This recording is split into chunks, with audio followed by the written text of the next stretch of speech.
अस्सलाम वालेकुम, welcome back to my channel के स्टिचिंग आइडियाज़। कैसे हैं आप सब? उम्मीद है सब खैरियत से होंगे। आज की इस वीडियो में ये वाली शलवार जो है ये स्टिच करना हम सीखेंगे। ये रेडीमेड शलवार है। आई थिंक ये सना सफ़ीनाज़ ब्रांड की है और ये इसी तरह की हम जो है वो शलवार बनाएंगे। ये ब्लैक कलर का कपड़ा है मेरे पास और ये मैंने शलवार की कटिंग कर ली है। ये इसके आसन का निशान है, क्योंकि इसके आसन में यहाँ पे जॉइंट आ रहे थे तो यहाँ पे मैंने सेंटर में भी कट लगा लिया और इसके जो चौड़ाई है उसमें भी मैंने कट लगा ली है। और इसकी जो टोटल विड्थ है वो है 43 इंचेस। ये देखें इस तरह से। और अब हम इसमें जो हमने प्लेट्स डालनी हैं उनकी मेजरमेंट करते हैं। वैसे तो आप चाहें तो अगर आप थोड़ा स्टिचिंग जानते हैं तो आप अगर इस तरह से निशान लगाए भी यहाँ पे प्लेट्स डाल सकते हैं, 2-2 इंच की, 1.5 इंच की, जितने भी आपकी शलवार की विड्थ है। तो यहाँ पे मैं 2-2 इंच के निशानात लगा रही हूँ। ये देखें 2-2 इंच के गैप से। और ये हमने सारे निशान, जितना भी हमारे पास ये चौड़ाई में कपड़ा है ना, सेंटर से आसन का जो आसन से शुरू होके हमने ये सारे यहाँ पे निशान लगा लेने और इस तरह से फिर एक जो हमारा निशान है उसको पकड़ना है और दूसरे के ऊपर इस तरह से फोल्ड कर देना है। और यहाँ पे मैंने यहाँ पे ये ग्लू स्टिक ली हुई है, फैब्रिक ग्लू जो है वो, और यहाँ पे इसको मैं पेस्ट करती जाऊँगी साथ साथ। वैसे तो कॉटन का कपड़ा ऐसे भी आप थोड़ी आयरन भी करते जाएं तो जो प्लेट्स हैं वो बैठ जाती हैं अच्छी तरह से। ये देखें यहाँ पे इस तरह से हम थोड़ा सा पक्का कर लेंगे ताकि बाद में स्टिचिंग में हमें कोई प्रॉब्लम ना हो। आप चाहें तो यहाँ पे आप पिन अप भी कर सकते हैं। ये देखिए एक निशान को यहाँ से पकड़ना है और ये दूसरे के ऊपर यूँ इस तरह से फोल्ड कर देना है। ये तकरीबन हमारी 2 इंच की प्लेट जो है वो बन रही है। ये देखिए यहाँ पे इस तरह से। आप चाहें तो आप 1.5 इंच की प्लेट भी बना सकते हैं, 2.5 इंच की प्लेट भी डाल सकते हैं। यहाँ पे अब हमारे पास ज़्यादा कपड़ा बचा है तो जो एंड वाली हमारी प्लेट होगी ना वो बड़ी होगी, वो तकरीबन 2.5 इंच की होगी। ये देखिए इस तरह से टोटल हमारी जो प्लेट्स हैं वो बनी हैं, 5 प्लेटें हैं ये हमारी। ये इस तरह से यहाँ पे भी एक दफ़ा दोबारा से अच्छी तरह से ग्लू लगा लेंगे। ये इस तरह से हमारा ये एक तरफ की जो प्लेट्स हैं वो कंप्लीट हो गई। और ये देखिए इनकी आपने जो इनकी डायरेक्शन है उनका ख्याल रखना है। दूसरी तरफ से अब हम आसन की तरफ से इनका रुख करेंगे आसन की तरफ। और सेम उसी प्रोसीजर से आपने एक निशान से प्लेट को, कपड़े को पकड़ना है और दूसरे निशान के ऊपर इसको फोल्ड कर देना है। और जो लास्ट वाला कपड़ा बचेगा उसकी प्लेट जो है वो बड़ी आएगी, तकरीबन 2.5 इंच तक आएगी। ये लास्ट वाली जो प्लेट है इस तरह से। और ये हम आप इसकी मेजर कर लेते हैं कि हमारा बेल्ट जो है वो हम कितना रेडी करेंगे। ये प्लेट्स जो है तकरीबन आपकी 5 इंच या 5.5 इंच यहाँ पे गैप होना चाहिए एक तरफ से आसन के। और टोटल ये तकरीबन 11 इंच या 10 इंच होगा। तो यहाँ पे हमारा जो आसन है, जो हमने बेल्ट लगाना है, वो तकरीबन 25 का होगा ये हमारी प्लेट्स के बाद। और जो यहाँ पे प्लेट्स का, ये देखिए दोबारा से मैं आपको बता रही हूँ, यहाँ पे हमारी प्लेट्स जो हमने दी हैं तो दोनों तरफ से अगर नापा जाए तो ये तकरीबन 10 इंच बनता है और एक तरफ से हमारा 5 इंच पे हमारी ये प्लेट्स हैं, 5 इंच के गैप पे। अभी हमने बेल्ट का कपड़ा जो है वो काट लिया है।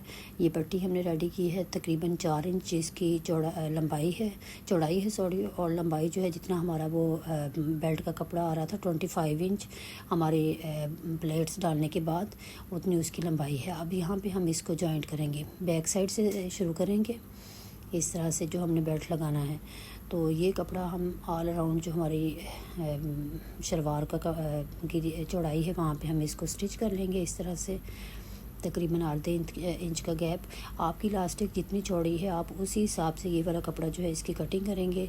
तो अगर आपकी इलास्टिक थोड़ी कम चौड़ी है तो आप इस यहाँ पे कपड़ा कम कटिंग करेंगे। बैक साइड से हम स्टार्ट करेंगे और ये फ्रंट की तरफ, ये देखें यहाँ पे अब हमारी प्लेट्स आ गई। मैंने यहाँ पे सिलाई लगा ली थी प्लेट्स पे, तो इस तरह से हमें जॉइंट करने में आसानी रहेगी इसकी। ये देखें यहाँ से हमारी प्लेट्स स्टार्ट हो गई हैं। तो यहाँ पे मैंने क्योंकि पहले से सिलाई लगाई हुई है तो अब हमें ज़रा भी यहाँ पे मुश्किल नहीं होगी स्टिच करते हुए। ये यहाँ पे प्लेट्स को सीधे करते जाना है और अच्छी तरह से जो हमने पहले सिलाई लगाई है प्लेट्स की उसी के ऊपर सिलाई जो है वो चलाते जाना है। यहाँ पे जो हमारी सिलाई पहले हमने प्लेट्स की चलाई हुई है उसी के ऊपर दोबारा से सिलाई चलाते जाएंगे। ये क्योंकि ये लोकल कॉटन है, लोकल मार्केट से लिया हुआ ये कपड़ा है, तो इसकी चौड़ाई जो है वो बहुत कम थी, इसलिए इसकी सेंटर में भी जॉइंट आया है, और जो बेल्ट का कपड़ा हमने कटिंग किया है उसमें भी जॉइंट लगाना पड़ा है। तो ये इस तरह से हमने, आप चाहें तो जब जॉइंट को लगाना है तो आप बेल्ट पूरे की चौड़ाई जो है उसको पहले से रेडी कर सकते हैं, जॉइंट पहले से लगा सकते हैं। लेकिन ये देखें यहाँ पे मैं जहाँ पे मैं क्लोज़ करूँगी ना वहाँ पे इस जॉइंट को भी, ये देखें यहाँ पे अब मैं दिखाती हूँ आपको, जो हमारा जॉइंट है उसको यूँ इस तरह से भी आप कवर कर सकते हैं। दोबारा जब आपकी सिलाई कंप्लीट हो जाए ना उसके बाद यहाँ पे जो हमारा जॉइंट का कपड़ा होगा उसको यहाँ पे क्लोज़ कर देंगे।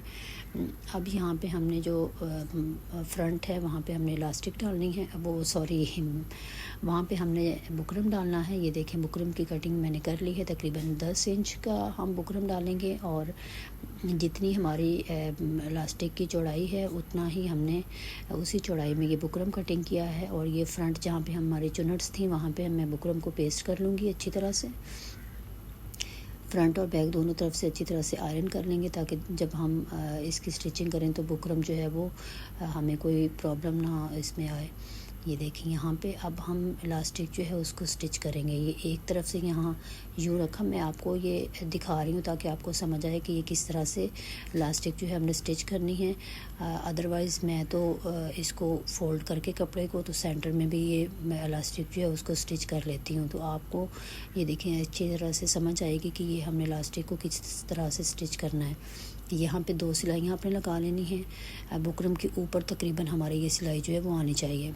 अभी इसको ऐसे घुमाएंगे और दूसरी तरफ बुकरम के यहाँ ऐसे रख के, तो सेम उसी तरह से हमने बुकरम के ऊपर थोड़ा सा आधा इंच रखना है, और सिलाई जो है वो 2 दफ़ा मशीन इस पे चला देनी है, ताकि दोबारा जब हम बुकरम को और इलास्टिक को स्टिच करें तो खिंचाव की वजह से हमारी सिलाई जो है वो उठे नहीं और निकले नहीं।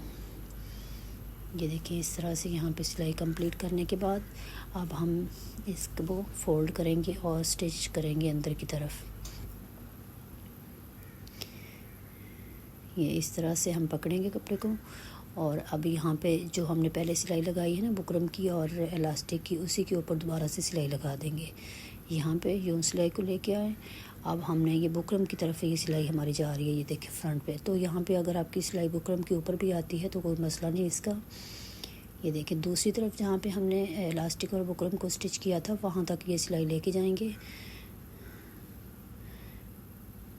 ये यहाँ पे हमारी सिलाई आएगी दोबारा से। अब दोबारा हम उसी सिलाई के ऊपर ये ऊपर की तरफ इसको सिलाई को लेके जाएंगे। ये देखिए यहाँ तक हमारी ये पहले वाली सिलाई लगी हुई है, तो इसको हम दोबारा इसी के ऊपर यूँ इस तरह से सिलाई लगाएंगे।